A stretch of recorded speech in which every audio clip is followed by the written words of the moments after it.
This is your Grand Falls Rapids Instant Analysis with your host, Tyler Rains. Good evening, Rapids fans, and welcome to the first edition of Grand Falls Rapids Instant Analysis, the show where we're going to break down everything from trades to signings to everything in between. And today we're going to be breaking down the Grand Falls Rapids Trade Deadline acquisitions, what they moved, what they got back, and so much more. So as the trade deadline has now come and gone, it's crunch time, and new GM Mathieu Martin did not sit on his hands during the trade deadline. He made a lot of great moves that I think are really going to help the team in the years to come, maybe this year as well. Some of these moves are going to make an immediate impact. And we'll start off with the blockbuster that possibly shocked the entire Rapids fan base, got mixed reactions about what this trade could mean, and that was the Edmonton Blizzard acquiring overage players Jeremy Dastu and Raphael Denis in exchange for Nathan Plamondon-Michaud, the rights to 17-year-old defenseman Aiden McCullough, as well as future considerations. So, like I mentioned, this kind of sent shockwaves through the fan base, and it was kind of a trade that came out of nowhere. So, we'll talk about the pieces that the Rapids gave up first, and that was Jeremy Dastu, 51 points through 27 games in a Rapids uniform, and he was 5th overall in scoring in the league. So obviously with that kind of production, he was phenomenal. He was a wizard with the puck out there. He had guys feeding him, and he was just a guy who was very creative up front. So you're obviously going to miss a little bit of that production. See, the issue is here, if you're able to get younger, right? You are able to get a guy who's just as good, but just a little bit younger, who you're going to have for more time. That's kind of what the rationale was, right? And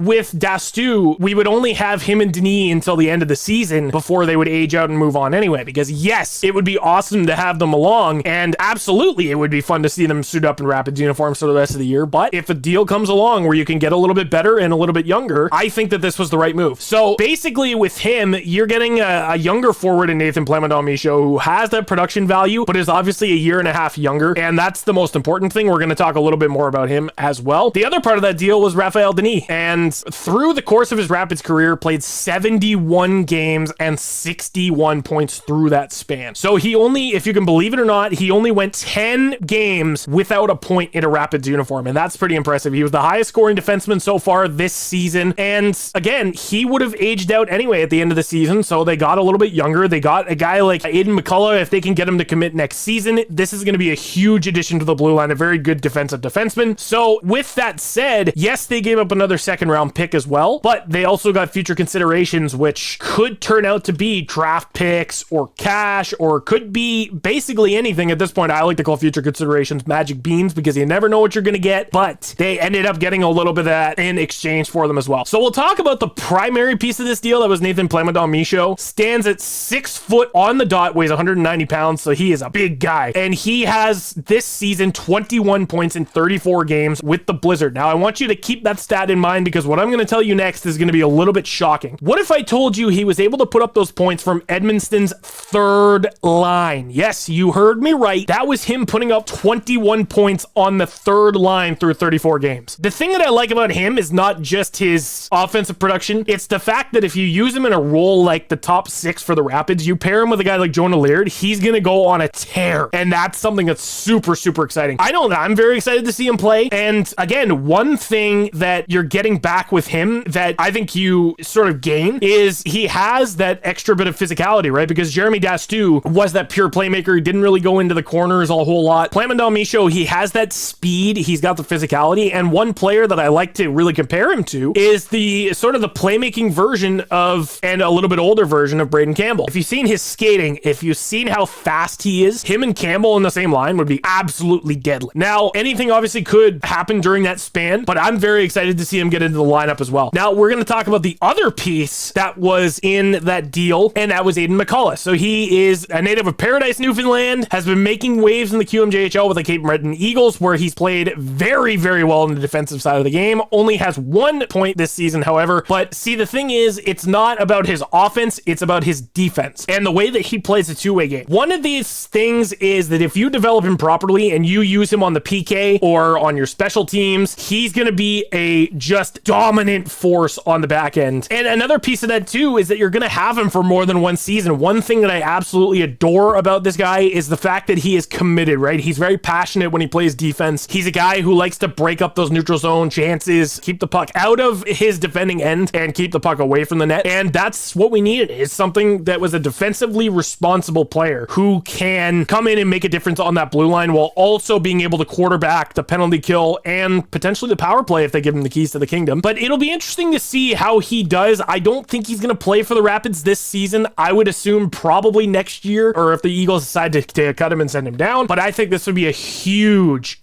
addition to the Rapids blue line, and a guy who's going to be here for, minimum 2 years after this. So all in all, that was a big trade. And I think at first glance, you look at the names that the Rapids gave up, and it obviously was something that you wish they didn't, but in the long run, they're getting better. Then they shocked the world again with another blockbuster. Why don't we have another? This time the Rapids sent Ty Hunter, Dawson Grandy, Ethan Kane, Caleb McDonald, the rights to Brody Harnum, their first round pick in the 2025 draft, and Miramichi's first round pick, which they got in the Brody Perret trade. In exchange for that massive haul, they received Liam Dutcher, the rights to Noah LaRochelle, and the rights to Spencer Canes from the Valley Wildcats. Now, this one was, I think, one that was just insane. You were not expecting this one to come out of anywhere. And if, you know what, they always say expect the unexpected, but I don't think anybody was expecting this one. It was a huge move that I think was very smart on the part of the Rapids, because you're sending a guy in Ty Hunter, who's an overager. He wasn't going to be back next year. Dawson Grandy was a good, solid player. He's going to fit in very well over there. Caleb McDonald, same thing. Ethan Kane, you had that defensive sort of defenseman role. He's still young and he can do a lot of really good stuff on that blue line for the Valley Wildcats. And yes, you gave up a couple of picks, but we're going to dive into that a little bit more as well. So we know what we got in the players that were sent to Valley, but the big key for the Wildcats here is those draft picks. And this is a year where draft capital is literally bars of solid gold, because there are a lot of great prospects that are coming into the MHL draft this year. So it was a huge part of the Wildcats to get that draft capital. But for the Rapids, it was a move that made the roster almost immediately better. Now, it was a big trade, yes, but don't get too comfortable with the name Spencer Canes. We'll talk about that shortly. But Liam Dutcher was the main part of this trade. 5'10", 150 pounds, and extremely fast. You thought that Braden Campbell and Nathan Plemondon-Michaud were really fast. This guy is next level speed. Currently has 15 points in 22 games, and a guy that I like to compare, again, to a Braden Campbell type, just solely based on his speed. That's what I would describe him as, but he's got that playmaking ability of Jeremy Dastu, and one of his defining features is the fluidity of his skating. He's a guy who doesn't get knocked off the puck easily. He's very solid when it comes to making that lateral movement, and is a guy who just skates very well and doesn't tumble to the ice a whole lot, so that's something that you needed for your forward core as well. Noah LaRochelle and Spencer Canes were also traded in that deal. However, Canes wouldn't stick around for that long and be dealt to the West Kent Steamers in exchange for yet another king's ransom of a deal. In that deal, the Rapids received Isaac and Mederic Allard, the rights to Simon Bourque, and the Steamers' own 2025 first round pick. Now, yes, it is Spencer Kane. He's the rookie of the year for last year, but for a guy who may or may not have committed, and in this case, it doesn't look like he was going to play for the Rapids, they got fantastic return for him. And the Allard brothers are making this team so much better. We'll start with Mederic Allard, right? A solid depth player who has 10 points in 28 games this season so far. Again, another underutilized player for the West Kent Steamers. Comes into this team rather as a depth move, and this is going to be, his face-off ability is going to be one of his strong suits. He's a wizard on the draw, someone who I've watched all season long take those face-offs, and that's, again, when it comes to winning the draws, you win draws, you win games. And now I know that sounds like a very big cliche, but it's the truth, right? You look, especially on the power play, right? You want to get a play set up. You want to get your guys to quarterback it. It starts with winning those draws in the neutral zone, in the offensive zone, in the defensive zone. That's what I'm really excited about with him. Then you got his younger brother, Isaac Allard, standing 6 foot, 175 pounds, has 18 points in 33 games this season. And the way that I like to describe Isaac Allard is a player who's a two-way defenseman that can play both sides of the puck and is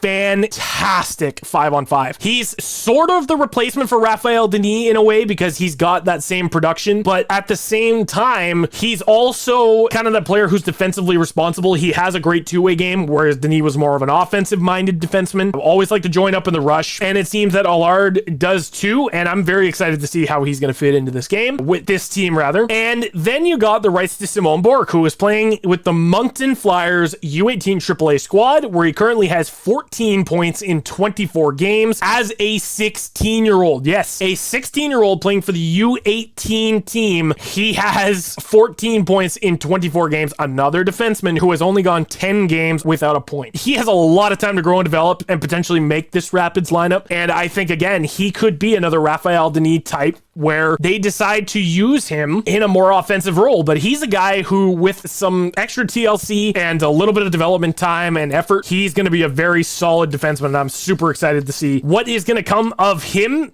Should he make the lineup next year? I think he has a really good shot. And in the Rapids system, they have a lot of great defensemen who are up and coming, should we say, and something that's going to be very exciting to watch in the years to come. They have a lot of young talent that's really, really exciting and really going to break through in the new year, I think. So there's so much to be excited for on this roster. The Grand Falls Rapids also made a smaller trade in terms of bolstering their defense. They picked up 20-year-old overage defenseman Antonio Baldessera from the King Rebellion of the OJHL. He's a solid defenseman standing at 6'3", 205 pounds, and uses that solid frame of a body to lay hits and play defensive on the blue line. Also likes to block the shot and is not afraid to sacrifice the body to do that. This is something, again, that the Rapids were missing. You had a guy like Ethan Kane who was blocking shots, but he wasn't consistent. You bring in a guy like Baldessera who has that huge frame, and I think this is really, really going to do a lot of really great things for the blue line, especially on the penalty kill. You need a guy like that out there to be solid and eat those minutes. And this is something that's really going to help them down the road. What did the Rapids give up? Magic beans, future considerations. Anything could happen in that stretch. You never know what it's going to be. Surprise, surprise. Then we move on to another trade that was made with the Edmonton Blizzard just days apart from each other, and they got overage defenseman Paul Slivka in exchange for a 5th rounder in 2026 and future considerations.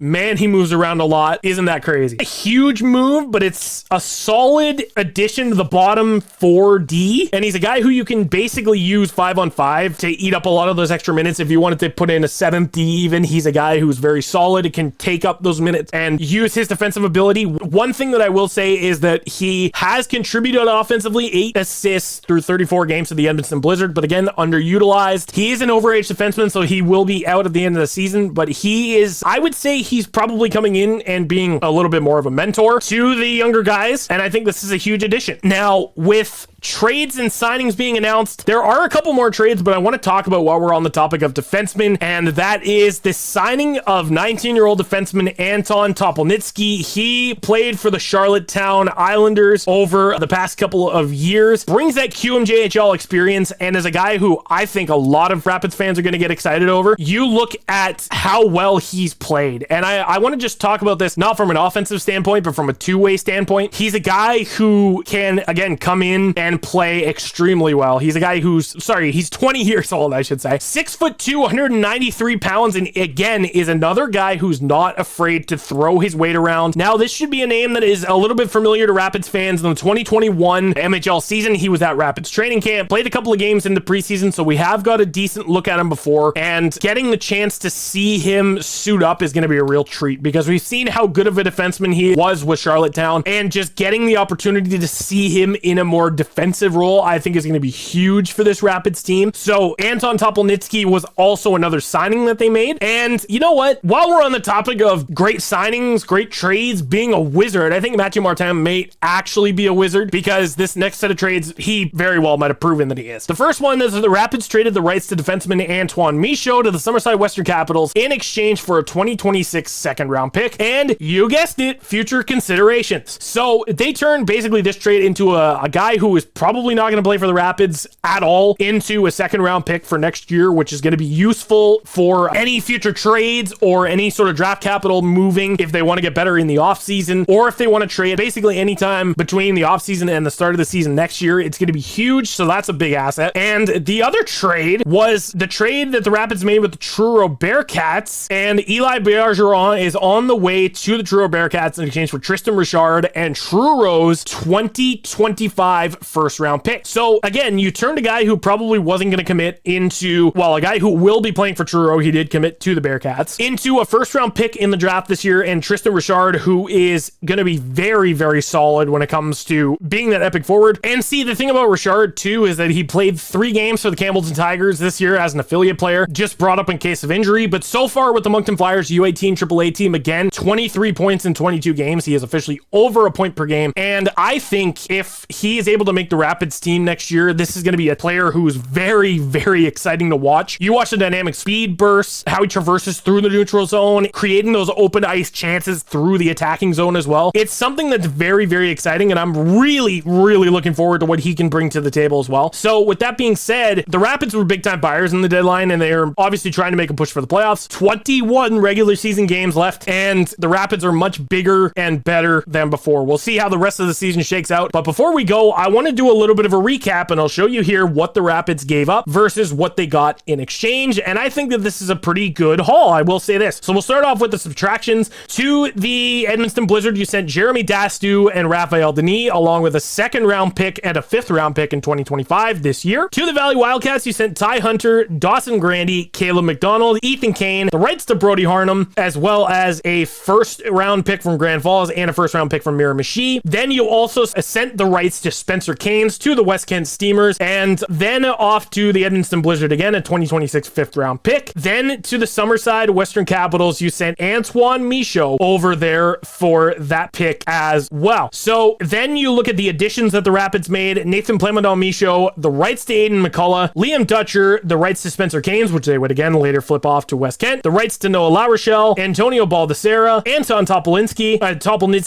Paul Slivka, a 2026 second round pick belonging to Summerside, Truro's 2025 first round pick, the rights to Tristan Richard, Mederick and Isaac Allard, the rights to Simone Bourque, and a 2025 pick belonging to the West Kent Steamers. So think about all of that for a minute. All of the moves that they made, they gave up their first round picks, they got 2 first round picks back. In my eyes, this trade deadline was a win because you got younger, you got stronger, and you got bigger. So with that being said, leave a comment down below. Let me know what you thought about the moves. Maybe you have some different opinions. I choose to think that this is going to be a new era of Rapids hockey, and it's going to be something that's very, very exciting, and I cannot wait to see how the rest of the season's going to go. If you like this video, don't forget to hit that like button. If you really liked it, hit that subscribe button and share it with all your friends. Until then, we will see you on Friday, January 17th, when the Edmonton Blizzard and Jeremy Dastu and Raphael Denis roll back into town and make their return to the Seps, where they will face off against the Grand Falls Rapids in an attempt to not only gain some points in a playoff lead, but thwart off their division rival, Edmonton Blizzard.